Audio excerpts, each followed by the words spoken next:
to make nothing of that. Now, I'm told the president is speaking right now. Really? Let's listen in.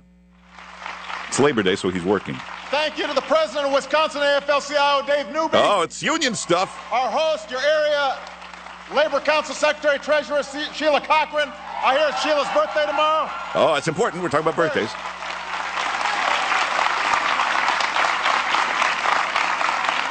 Happy birthday, Sheila.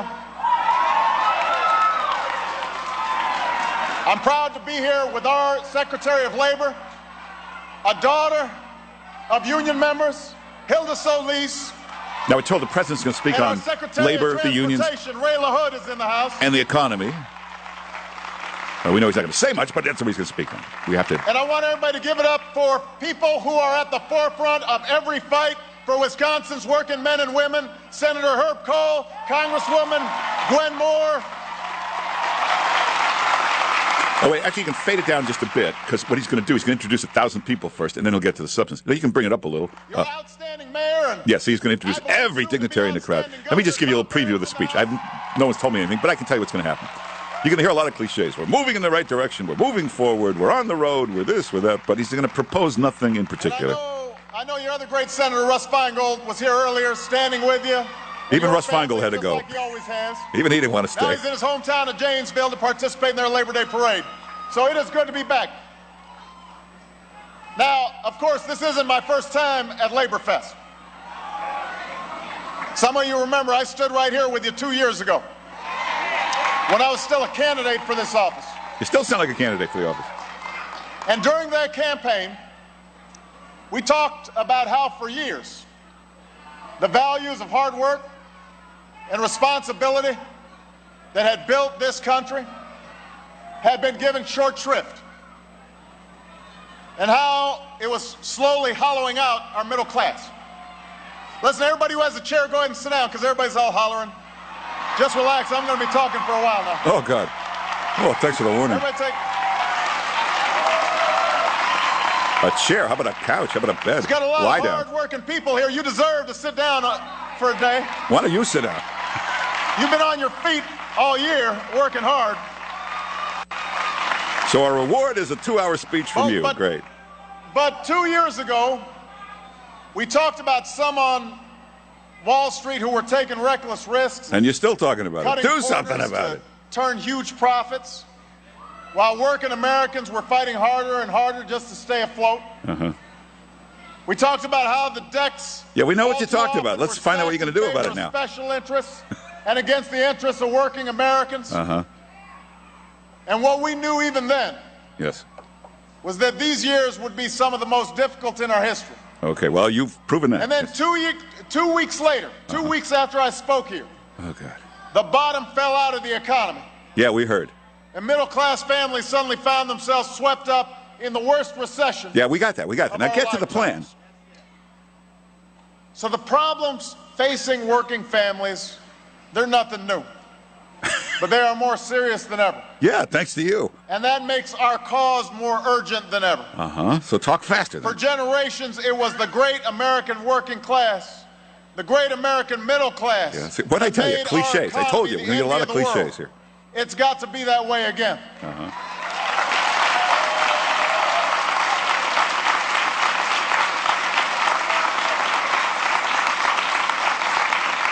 Milwaukee, it was folks like you that built this city.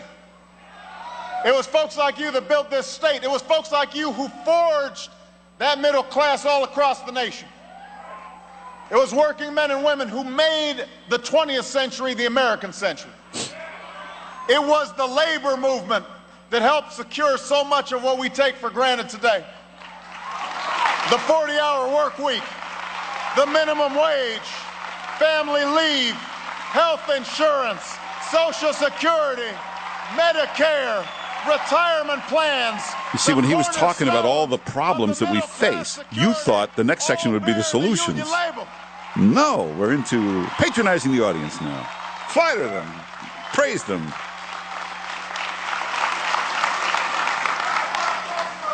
And it was that greatest generation that built America into the greatest force of prosperity and opportunity and freedom that the world has ever known. Americans like my grandfather, who went off to war just boys and then returned home as men. And then they traded in one uniform and set of responsibilities for another. And Americans like my grandmother who rolled up her sleeves. You know, actually, we have to take a break, so we're arguing here while the speech is on. We're debating, should we take it now? We don't want to miss anything important. But from the way it's sounding, bring it back up for a second. Bill. And they bought a home under the FHA. Oh, yeah, I think we're not going to miss anything important for about, maybe it might be hours. So I think we'll do the break now because this is like cliche city here. And then when we come back, we'll see if he's going to say anything important. And then Ann Coulter will join us coming up on the Sean Hannity Show. Mark Simone here for Sean. This is your place for the conservative resistance. KP. Welcome back. It's the Sean Hannity Show. Mark Simone here for Sean. Ann Coulter will be with us in just moments. John Zogby, the great pollster, at the top of the hour, and Susan Estridge a little later on. President is still speaking in Wisconsin. Let's join him live. Let's see what he's saying. There's a lot of cliches before when we took a break. But moving forward, we're in the right direction. Here we go. Milwaukee, they're coming home to an economy hit by a recession deeper than anything we've seen since the 1930s. So the question is, how do we create the same kinds of middle-class opportunities for this generation? This is like 20 minutes of repeating the question. Let's get to the generation answer. came home. That's what we're looking for. How do we build our economy Yeah, we know. on that What's same the answer? strong, stable foundation for growth? Uh-huh. Now, anybody who thinks that we can move this economy forward with just a few folks at the top doing well, Yeah? hoping that it's going to trickle down to working people who are running faster and faster just to keep up, you'll never see it.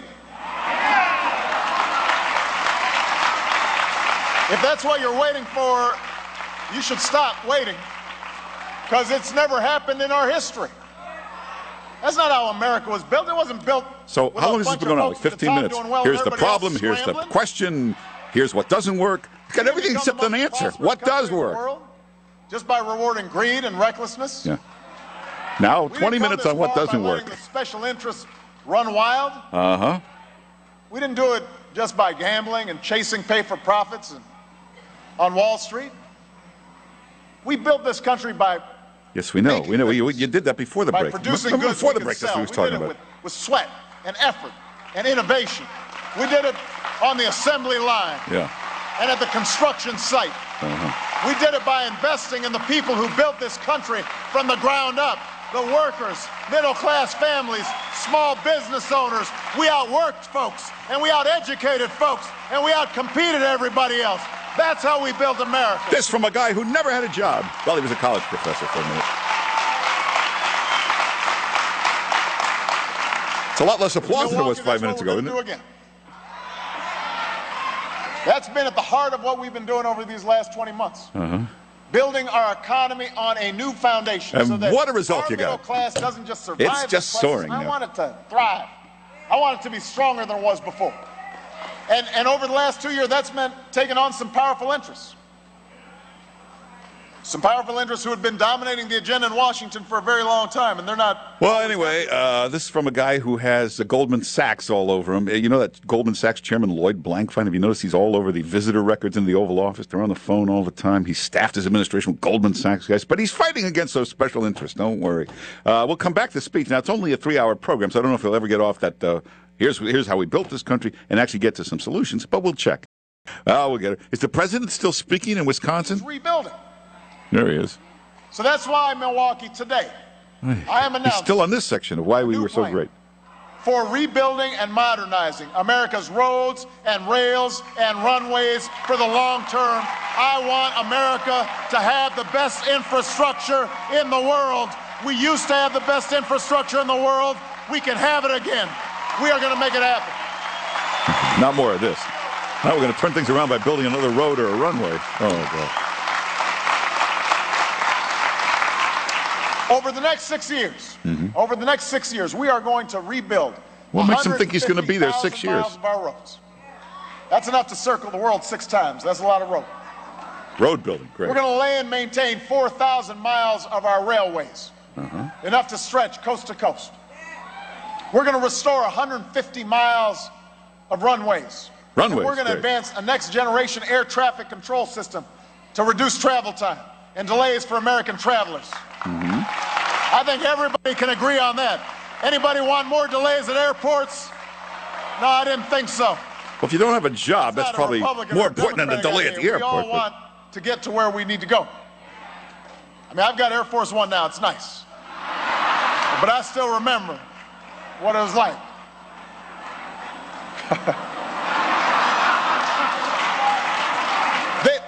This is a plan that will be fully paid for. It will not add to the deficit over time. We're going to work with Congress. Now let me figure this out. We're going to build 6 billion miles of roads. We're going to build a zillion runways, but it's somehow paid for. How the hell is it paid for? It costs money. First of all, the problem is, if this is your job program to build roads, it only is creating jobs for somebody who's good with a shovel or a steamroller. That's basically all. I mean, most people, you, for instance, listening right now, are looking for a job. Has that ever been something you thought about, road building? Did you ever say, maybe I could build runways? It's not a job for most people. And the problem is, it's, well, you've driven along a road. You ever see where they're doing construction on the highway? You ever see how efficient that is? You notice it's like 42 guys. None of them are ever working. They got the signs, the cones, man at work. And one thing you never see is any man at work. Cones and flags and barricades and bulldozers and big equipment. And nobody's working. They're not even there. Half the time you drive by and the equipment is just sitting there. They're all gone somewhere. Or they open up a big hole in the highway and there's like smoke coming out. Steam is coming out and they're all just looking in it. Nobody's ever working. The problem is they spend billions of dollars and they create 6 jobs for the $10 billion. And let's hear the rest of his plan. Even in the aftermath of the worst recession in our lifetimes, America can still shape our own destiny. Mm-hmm. We can still move this country forward. We can still leave our children something better. We can still leave them something. Oh, wait, now he's back to the flowery poetry, the cliche stuff. So that was the plan, more roads and runways. So these are the things we've been working for. These are some of the victories you guys have helped us achieve. And we're not finished. We've got a lot more progress to make. Well, what else can you do besides roads and runways? I'm confident we will. What else could he be building? But there are some folks in Washington who see things differently. You know what I'm talking about. No, I don't. It's a little vague, actually. When it comes to just about everything we've done to strengthen our middle class, to rebuild our economy, almost every Republican in Congress says no. Even on things we usually agree on, they say no. If I said the sky was blue, they say no. Well, the problem is, if you say the sky is blue, half the Democrats don't even believe you anymore. So I guess we can fade out of that for a while. We'll come back to that. That's the big plan. Roads and runways. More roads, more runways. Of course, if you don't have a job, you really don't need to drive anywhere. And if you're out of work, you're not going to be flying anywhere that much. But there'll be more roads and runways.